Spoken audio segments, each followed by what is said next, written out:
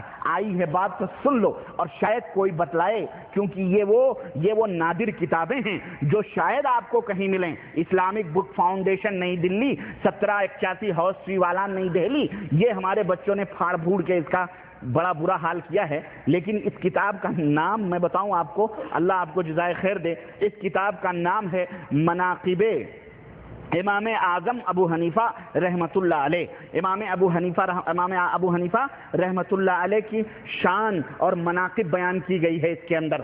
یہ اس کے اوپر پیش لفظ مولانا سمیع الحق مدد ذلہ مدیر ماہنامہ الحق دارالعلوم حقانیہ اکوڑا کھٹک 23/1408 سن 1987 میں اس کا لکھا ہے، اور اسی طرح مولانا عبدالحق محتمی بانی دارالعلوم حقانیہ یہ جو ہے ان کی، اور اس کے اوپر تاثر کس کا ہے، مولانا قاضی زاہد الحسینی، مولانا علی احمد علی لاہوری کا ہے یہ، اور اس کے اوپر اس کے اندر بہرحال یہ امام ابو حنیفہ رحمۃ اللہ علیہ کے فضائل اور آپ کے مناقب اور آپ کے سیرت کے تعلق سے باتیں بیان کی گئی ہیں۔ چند باتیں میں آپ کو بتلاتا چلوں کہ امام صاحب کے تعلق سے بہرحال جو مبالغے کیے گئے ہیں وہ تو کیے ہی گئے ہیں، لیکن یہ دیکھیں فرماتے ہیں صاحب کتاب کہ ائمہ احناف کے فقہی خدمات ایک دلچسپ تمثیل اور تشریح، کہتے ہیں فقہا کہتے ہیں کہ فقہ کا کھیت عبداللہ ابن مسعود نے بویا۔ سنو، فقہ کا کھیت کس نے بویا؟ عبداللہ ابن مسعود نے بویا۔ حضرت علقمہ نے اس کو سینچا، ابراہیم نخعی نے اس کو کاٹا، حماد نے اس کو ماڈھا یعنی بھوسے وغیرہ سے اناج وغیرہ الگ کیا، امام ابو حنیفہ رحمۃ اللہ علیہ نے اس کو پیسا، امام ابو یوسف نے اس کو گوندھا، امام محمد نے اس کی روٹیاں پکائیں اور باقی سب اس کے کھانے والے کی آفاقیت و جامعیت کیا ہے؟ کہتے ہیں کہ دنیا کے اندر امام ابو حنیفہ کا پہلا مذہب امام ابو حنیفہ کا ہی ہے، جیسا کہ ارباب کشف نے کہا ہے کہ اللہ تعالیٰ نے امام ابو حنیفہ کو اپنے دین کی پیشوائی کے لیے چن لیا ہے۔ یہ مبالغے دیکھیں، یہ سیرت بیان ہو رہی ہے، چن لیا ہے اور اپنے بندوں کا انہیں امام بنایا ہے۔ استغفر اللہ، استغفر اللہ، یہ اللہ کے اوپر بہتان نہیں، یہ اللہ کے اوپر جھوٹ تہمتیں نہیں لگانا ہے۔ سنو، ان کے ماننے والے ہر زمانے میں بڑھتے جائیں گے، قیامت تک بڑھتے جائیں گے، اللہ کے فضل سے آج گھٹتے جا رہے ہیں، الحمدللہ اللہ کا فضل ہے۔ کیوں؟ حقیقتیں جب لوگوں کو واضح ہو رہی ہیں تو توبہ کر رہے ہیں۔ اور سنو، یہی نہیں بلکہ کہتے ہیں کہ امام صاحب جو تھے، ایک سیکنڈ، امام صاحب اللہ آپ کا بھلا کرے، کہتے ہیں کہ ریاضت و مجاہدہ حضرت حضرت امام ابو حنیفہ رحمۃ اللہ علیہ کی سیرت یہ ہے کہ امام ابو حنیفہ رحمۃ اللہ علیہ نے 40 سال تک عشاء کے وضو سے صبح کی نماز پڑھی ہے، سنیں، اور عموماً رات کو تمام قرآن مجید ایک رکعت میں پڑھ لیا کرتے تھے۔ استغفر اللہ، ایک سنت کا شیدائی، ایک اگر امام ابو حنیفہ رحمۃ اللہ علیہ، اس میں کوئی شک نہیں کہ وہ نبی کریم صلی اللہ علیہ وسلم کی سنتوں کے شیدائی، ان کی وہ اللہ کے نبی نے فرمایا 3 دن سے کم میں جو قرآن کو پڑھتا وہ قرآن کو سمجھتے نہیں۔ کیا امام صاحب ایسی حرکت کر سکتے ہیں؟ ایک رات میں پورا قرآن پڑھ لیا کرتے تھے، ظہر کے بعد تھوڑا سو لیا کرتے تھے، اور فرماتے ہیں کہ رسول اللہ صلی اللہ علیہ وسلم نے فرمایا ہے کہ قیام لیل والے ظہر کے بعد نیند سے امداد طلب کر لیا کرو۔ رمضان میں معمول بدل جاتا تھا، ایک ختم قرآن رات کو اور ایک ختم قرآن دن کو کر لیا کرتے تھے۔ رمضان میں ایک دن میں ایک رات میں قرآن پڑھ لیا کرتے تھے۔ رمضان میں 60 مرتبہ قرآن کا معمول تھا اور زندگی بھر میں آپ نے 55 حج کیے ہیں۔ میں یہ حیرت میں پڑ گیا یار، یعنی یہ قرآن کی دن میں ایک، رات میں ایک، کم از کم روزانہ ایک، پھر 55 حج، پھر اس میں امام صاحب رحمۃ اللہ علیہ فقہ کے مسائل کب بیان کرتے تھے، کب اس کا ذکر ہوتا تھا، کب میٹنگ ہوتی تھی. ابھی میں وہ کمیٹی بھی بتاؤں گا جس میں 40 افراد ہیں. مجھے حیرت ہوتی ہے. سنیں ایک، اور یہی نہیں بلکہ ایک جگہ اور لکھتے ہیں، سنو، کہتے ہیں کہ، اور سنیں امام صاحب کی تعریف بیان کی جا رہی ہے. نعوذ باللہ، امام صاحب کی تعریف کیا ہے، اس میں امام صاحب کی توہین بھی ہے. کہتے ہیں کہ امام محمد بن حسن شیبانی جو ان کے دوسرے بڑے پیارے شاگرد ہیں، لڑکپن میں بڑے حسین اور بڑے خوبصورت صاحب جمال تھے. امام ابو حنیفہ کی خدمت میں طالبانہ حیثیت سے داخل ہوئے. پہلی نظر پڑی جو غیر اختیاری تھی، اس کے بعد ان کی طرف کبھی نظر اٹھا کر کے نہیں دیکھا، بلکہ ان کو ستون کے پیچھے بٹھا کر درس دیا کرتے تھے. استغفر اللہ. یعنی یہ کیا بتانا چاہتے کہ امام صاحب نعوذ باللہ اس طرح اپنی شہوت کے اوپر کنٹرول نہیں کر پاتے؟ استغفر اللہ. یہ تعریف بیان کی جا رہی ہے. استغفر اللہ. اور سنو، کہتے ہیں کہ امام صاحب رحمۃ اللہ علیہ جو ہے، یہ دیکھیں، امام ابو حنیفہ رحمۃ اللہ اپنی زندگی میں 55 حج کیے. جب آخری مرتبہ زیارت بیت اللہ کے لیے تشریف لے گئے تو کعبۃ اللہ کے خادموں سے دروازہ کھولنے اور اندر داخل ہونے کی اجازت چاہی. جب دروازہ کھول دیا گیا تو بیت اللہ کے دونوں ستونوں کے درمیان نماز کے لیے کھڑے ہو گئے. اور سنو مسلمانوں، سنو ذرا غور سے، اور ایک پاؤں پر دوسرا پاؤں رکھ کر پورا قرآن ختم کیا. یہ کون سی عبادت کا طریقہ تھا؟ یہ ہمارے اس امام اہل سنہ کو اتنی تہمتیں لگا لگا کے یہ بیچارے علماء حضرات کیا ثابت کرنا چاہتے ہیں، یہ بتلاؤ. سنو، اچھا، پورا قرآن. جب نماز سے فارغ ہوئے تو امام صاحب پر گریہ طاری ہوا، یعنی رونا شروع کیے. اور جب روتے روتے دیر ہو گئی تو اللہ کی طرف، اور اللہ کے دربار میں دعا کرنے لگے تو اللہ کی طرف سے غیب کی آواز آئی. اللہ کی طرف سے کیا آئی؟ کعبے میں آواز آئی. اور آواز کیا تھی؟ آواز تھی وَعَرَفْتُ فَأَحْسَنْتُ الْمَعْرِفَةَ وَخَدَمْتَ فَخَلَقْتَ الْخِدْمَةَ وَغَفَرْنَ لَكَ وَلِمَنْ كَانَ عَلَى مَذْهَبِكَ إِلَى قِيَامِ السَّاعَةِ. کہ اے ابو حنیفہ، دین کی خدمت کی، لہذا ہم نے تجھے اور ان لوگوں کو جو تیرے مذہب کے پیروکار ہیں قیامت تک، جو تیرے پیروکار ہوں گے، ہم نے سب کی مغفرت کر دی ہے. خلاص خلاص، بات ہی ختم. اب بنو حنفی، مغفرت کی سرٹیفکیٹ اللہ نے دے دی ہے. جس طرح کرسچنوں نے کہا، جیسے کراس کے اوپر چڑھ کر، سولی کے اوپر چڑھ کر بس ہم سب کی وہ معافی کروا کے گیا ہے، اسی طرح امام ابو حنیفہ کو بھی انہوں نے انہی یہودیوں نصرانیوں کی طرح نعوذ باللہ مقام دیا ہوا ہے. حضرت امام مالک رحمۃ اللہ علیہ امام دار الہجرہ کہلاتے ہیں، جن کا نام انس ابن مالک ہے، جن کی کنیت ابو عبداللہ ہے، اور جن کی تاریخ پیدائش 90 ہجری ہے. امام ابو حنیفہ رحمۃ اللہ علیہ کے 10 برس کے بعد حضرت امام مالک پیدا ہو رہے ہیں، اور مقام پیدائش مدینۃ المنورہ ہے، المدینۃ المنورہ ہے، اور میدان اور وفات بھی مدینہ منورہ کے اندر ہوئی 179 ہجری کے اندر، 179 ہجری کے اندر. اور دفن بھی 80 سال کی عمر میں مدینہ منورہ میں ہوئے. اور آپ کی معرکۃ الآراء تصنیف الموطا ہے، جسے موطا امام مالک سے تعبیر کیا جاتا ہے. اور آپ کے اساتذہ جو تھے اس میں آپ جو تھے وہ امام ابو حنیفہ کے بھی استاد تھے، اور امام مالک کے اساتذہ میں سے امام ابو حنیفہ کا بھی، امام ابو حنیفہ کے جو استاد تھے وہی اساتذہ امام مالک کے پاس بھی آتے ہیں. چنانچہ حضرت نافع، یہ حضرت امام مالک کے استاد تھے. محمد بن منقدر، یہ بھی امام مالک کے استاد تھے، اور بھی دیگر اساتذہ کی بہرحال فہرست ہے. اور ان کے شاگردوں میں اور اسی طرح امام عبداللہ ابن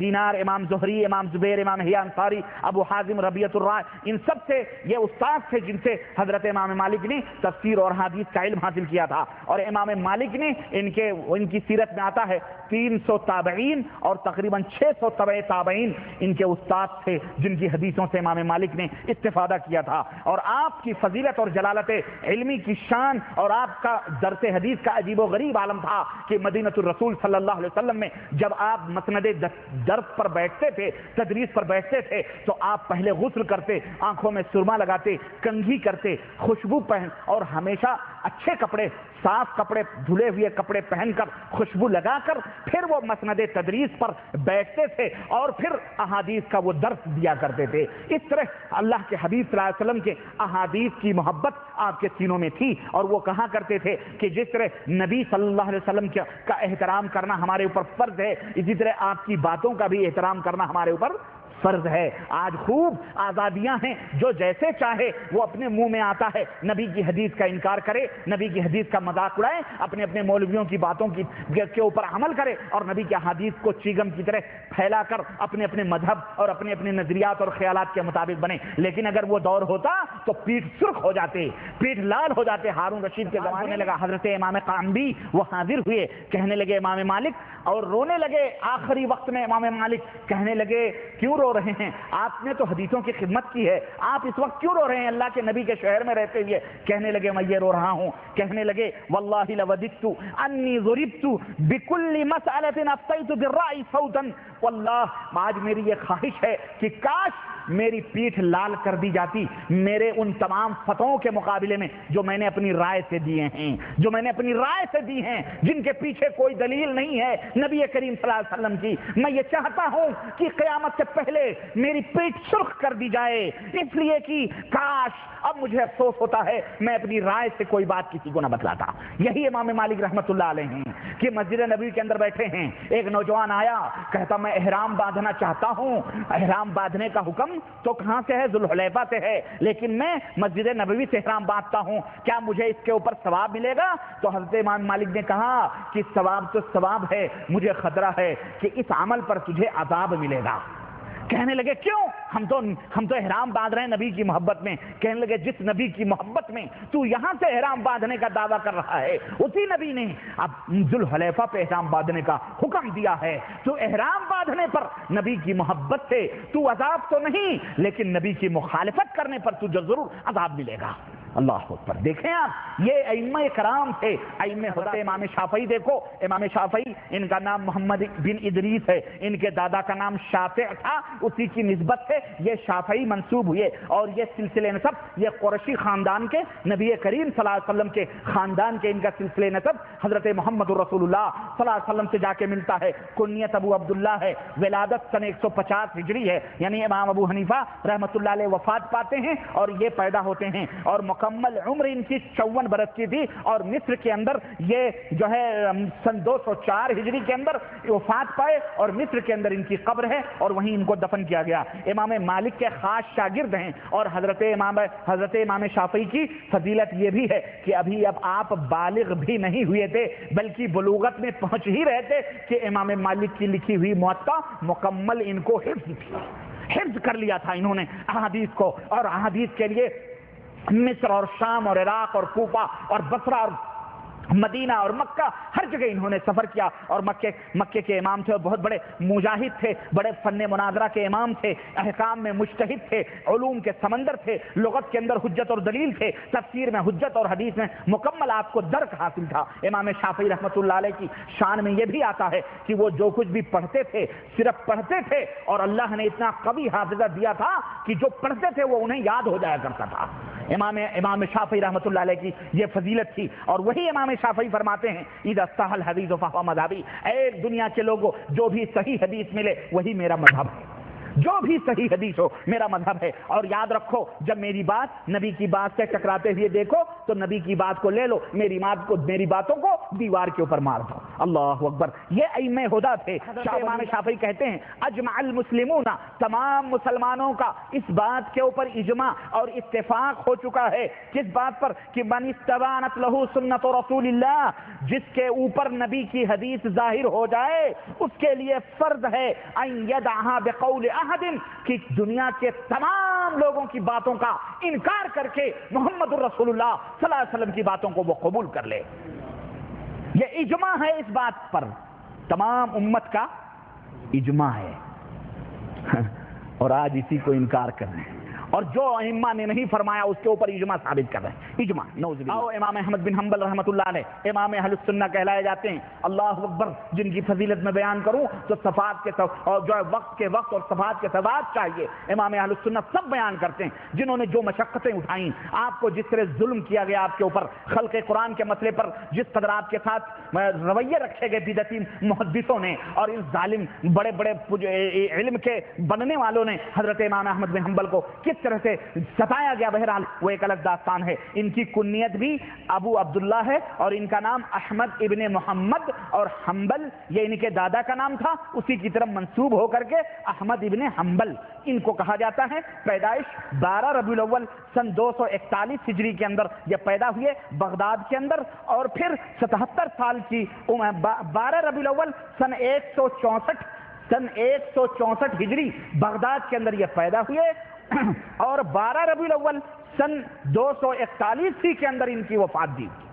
جس تاریخ کو یہ پیدا ہوئے اسی تاریخ کو ان کی وفات بھی ہوئی، اور بغداد کے اندر یہ دفن ہے، اور ان کی عمر 77 برس کی ہے، اور ان کی معرکۃ الآراء کتاب مسند احمد ہے، اور اسی طرح ناسخ منسوخ، جامع کبیر، اور اس طرح اور بہت ساری کتابیں ہیں۔ امام شافعی رحمۃ اللہ علیہ کی مسند امام شافعی الرسالہ بھی ہے، اسی طرح سے امام مالک کی موطا امام مالک ہے، لیکن امام ابو حنیفہ رحمۃ اللہ علیہ کی ہاتھوں کی لکھی ہوئی کوئی کتاب اس دنیا کے اندر موجود۔ امام احمد بن حنبل ان کی تعریف کیا کروں، یہ امام بخاری، امام مسلم، امام ترمذی، امام دارمی، امام ابو داؤد، ان سب کے استاد ہیں یہ امام احمد بن حنبل رحمت اللہ علیہ، ان کے یہ سب شاگرد ہیں امام بخاری وغیرہ، اور اسی طرح سے اور بھی بہت سارے شاگرد ہیں، اور امام احمد بن حنبل کو ان کی اپنی زندگی میں جو ان کے سیرت کے اندر آتا ہے 1,00,000 حدیثیں امام احمد بن حنبل کو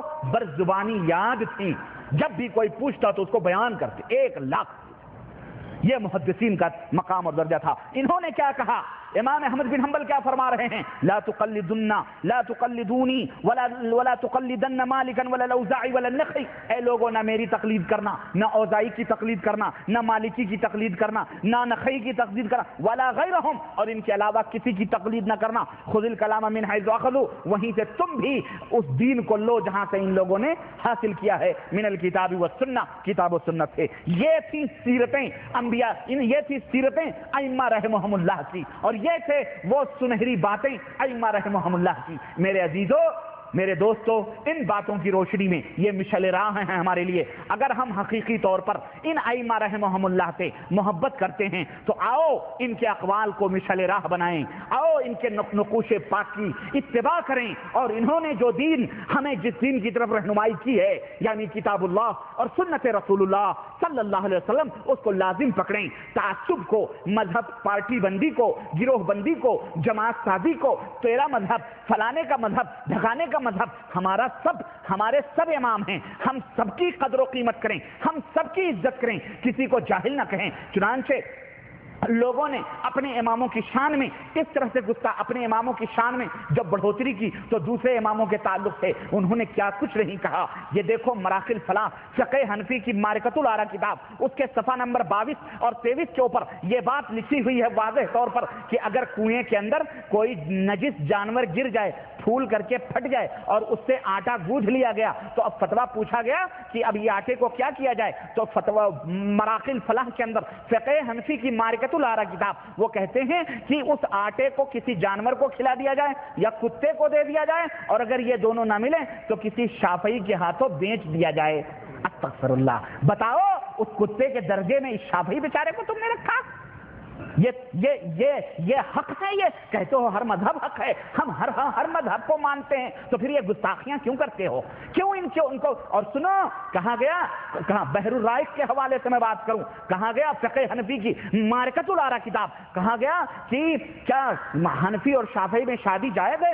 کہنے لگے حنفی لڑکا اگر شافعی لڑکی سے شادی کرنا چاہتا ہے تو جائز ہے، لیکن حنفی لڑکی شافعی لڑکے سے شادی نہیں کر سکتی۔ اسی طرح سے جس طرح سے کہ یہود و نصارہ کی بیٹیوں کو لینا جائز ہے لیکن اپنی بیٹی ان کو دینا جائز نہیں ہے، تو ان کو یہود و نصارہ کے منزلے میں اتار کر اپنی بیٹیاں ان کو نہیں دی جا سکتی۔ بتاؤ، یہ شافعی یہود و نصارہ کی طرح ہیں؟ بولو ذرا, یہ انصاف میں چاہتا ہوں. اور آگے بڑھو, ایک نہیں سینکڑوں مثالیں موجود ہیں, اور میں کہاں کہاں تک آپ کو مثالیں بتلاؤں. لیکن خیر, کہنے کی بات ہے, اور میں نہیں چاہتا کہ میں ان پرانے زخموں کو جو ہے کیا کہتے ہیں کھولوں اور ان پرانے زخموں کو آپ کے اندر بیان کروں. سن 506 ہجری کے اندر دمشق کے اندر ایک حنفی قاضی جس کا نام محمد بن موسیٰ بلاغونی تھا, وہ قاضی وقت تھا دمشق کے اندر, ملک شام کے اندر, فقہ حنفی کا. وہ بیان دیتا ہے, کہتا ہے اللہ کی قسم اگر میرا بس چلتا تو میں ان شافعیوں کے اوپر ٹیکس اور جزیے کو فرض قرار دیتا. اور یہ کس کو ٹیکس کس سے لیا جاتا ہے؟ اسلام نے جزیہ کس کے اوپر مقرر کیا ہے؟ کافروں کے اوپر. کیا یہ کافر تھے؟ استغفر اللہ. اور آج بھی ہمارے ملکوں کے اندر جاؤ, ہمارے ملکوں کے اندر حنفی اور شافعی کے اندر اس قدر خلیج ہے کہ پتہ ہی نہیں چلتا ہے, نہ ان کی بیچاروں کی مسجدوں کا پتہ چلتا ہے, نہ کوئی شادی بیاہ کرتا ہے, بالکل غیر مسلم کی طرح ان کے ساتھ معاملات کیے جاتے ہیں. استغفر اللہ. میں نے بامبے کے اندر دیکھا, میں نے ساؤتھ انڈیا کے اندر یہ تمام سب چیزیں دیکھی, بالکل غیر مسلم کی طرح. لیکن اللہ اکبر, یہ کب تک یہ ظلم, یہ تفرقے کب تک رہیں گے؟ یہ امت کو کب تک حنفی شافعی مالکی حنبلی کے اندر تقسیم کیا جائے گا؟ کب تک بانٹا جائے گا؟ امت کے مسلمانوں اٹھو اور ان بتوں کو توڑ دو, اور توڑ کر کتاب اللہ اور سنت رسول اللہ صلی اللہ علیہ وسلم کے دائرے میں آ کر ایک ہاتھ میں رب کا قرآن اور ایک ہاتھ میں محمد رسول اللہ صلی اللہ علیہ وسلم کا فرمان لو. یا ایھا الذین آمنوا اتقوا اللہ حق تقاتہ, اس طرح سے اللہ سے ڈرو جیسا کہ اللہ سے ڈرنے کا حق ہے. ولا تموتن الا وانتم مسلمون. اور جب مرو حنفی نہیں, شافعی نہیں, مالکی حنبلی نہیں, قادری چشتی نقشبندی سہروردی تیجانی نہیں, بلکہ جب تمہیں موت آئے تو مسلمان ہو کے مرو. واعتصموا بحبل اللہ جمیعا, اور اللہ کی رسی کو مضبوطی کے ساتھ پکڑ لو. ولا تفرقوا, اور ٹکڑے ٹکڑے نہ بنو, جماعت جماعت نہ بنو. رب نے فرمایا ومن یشاقق الرسول من بعد ما تبین له الهدى, من بعد ما تبین له الهدى. بھلا بتاؤ اس جو شخص نبی کو تکلیف پہنچائے گا, نبی کو ایذا پہنچائے گا, کب؟ من بعد ما تبین له الهدى, ہدایت کے ظاہر ہو جانے کے بعد. وَيَتَّبِعْ غَيْرَ سَبِيلِ الْمُؤْمِنِينَ, اور مومنوں کے راستوں کو چھوڑ کر, صحابہ اور سلف کے طریقوں کو چھوڑ کر وہ کسی اور راہوں کے اوپر جائے گا.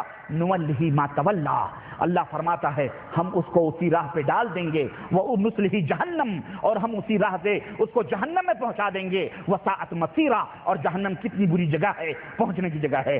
اللہ کے حبیب صلی اللہ علیہ وسلم, صحیح مسلم کی روایت مولویوں کی حقیقت میں بیان کر کے اپنی بات ختم کرتا ہوں. اور دیکھو یہ حدیث پاک قیامت تک کے لیے کس طرح سے اللہ کے نبی کی پیشین گوئی ثابت ہو رہی ہے. اللہ کے حبیب فرماتے ہیں, حضرت حذیفہ ابن یمان اس حدیث کے راوی ہیں, صحیح مسلم کے اندر یہ روایت موجود ہے, یکون بعدی ائمہ, میرے بعد کچھ ائمہ پیدا ہوں گے, لا یہتدون بہدایا, میری جو ہدایتیں ہیں, میری جو سنتیں ہیں اس کو کافی نہیں سمجھیں گے. ولا یستنون بسنتی, نہ ہی میری سنتوں کے اوپر عمل کریں گے. وسیقوم فیہم رجال قلوبہم, اور ان کے اندر کچھ لوگ ایسے پیدا ہوں گے جن کے دل قلوب الشیاطین فی جثمان الانس, انسان کے جسم میں جیسے شیطان کے دل ہوتے ہیں ایسے ہی وہ رہیں گے.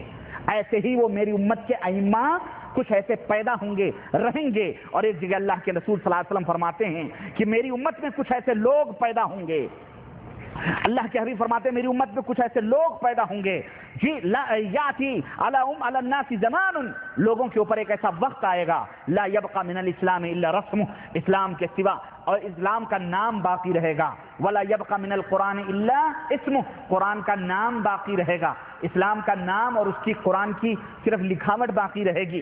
مساجدہم عامرہ, مسجدیں نمازوں پڑھنے والوں سے بھری رہیں گی. وہی خراب من الہدى, لیکن ہدایتوں سے محروم رہیں گے. علماؤہم شر, ان کے علماء اس امت کے سب سے بڑے بدماش ہوں گے. تحت ادیم السماء, اس آسمان کے نیچے علماء سب سے برے ہوں گے. من عندہم تخرج الفتنہ, انہی سے فتنے نکلیں گے اور انہی کی طرف وہ فتنے جائیں گے. تو اس دور کے یہ برے علماء فتنے یہ پھیلا رہے ہیں, فتنے یہ پھیلا رہے ہیں اماموں کا نام لے کر, تقلید کا نام لے کر. لیکن ان سے پوچھو تم اماموں کے لیبل تو تم نے لگائے ہیں, لیکن کیا حقیقی طور پر اماموں کی اتباع اور پیروی کرتے ہو؟ جھوٹ ہے, یہ مکر ہے, یہ فریب ہے, یہ دھوکہ بازی ہے. اے لوگو, ہر امام قرآن و سنت کی دعوت دینے آیا تھا, ہمیں ان کی سیرت ان کے فرمودات سے یہی پتہ چلتا ہے۔ اس لیے تمام دائرے اور تمام شکنجے اور تمام غلامی کی زنجیریں توڑ کر محمد الرسول اللہ صلی اللہ علیہ وسلم سے اپنے رشتے جوڑ لو۔ تمہیں اس دنیا کے اندر غیر مقلد کہا جائے گا، لا مذہب کہا جائے گا، بددین کہا جائے گا، طعن و تشنیع کیا جائے گا، لیکن یہ اس امت کے سب سے بدترین علماء ہیں جو اس قسم کے الفاظ اور اس قسم کی باتیں امت کے اندر پھیلاتے ہیں۔ اللہ سے دعا ہے کہ اللہ ہم سب کو ان ائمہ ہدا کے نقوش قدم کی اتباع کرنے کی توفیق عطا فرمائے، اور ان ائمہ ہدا کے اوپر اللہ العالمین جن لوگوں نے جھوٹی غلط غلط تہمتیں لگائی ہیں، اللہ ان سب کو ہدایت عطا فرما، اللہ ان سب کو سمجھ عطا فرما، اور اس امت کے علماء کو جو اپنی نسبتیں نہ جانے کہاں کہاں کرتے ہیں، اللہ ان سب کو کتاب و سنت سے جوڑ دے مولا، اور ان کے دلوں میں کتاب و سنت کی محبت عطا فرما مولا، آمین یا رب العالمین۔ وصلی اللہ علی نبینا محمد وعلی آلہ وصحبہ اجمعین، والسلام علیکم ورحمۃ اللہ وبرکاتہ۔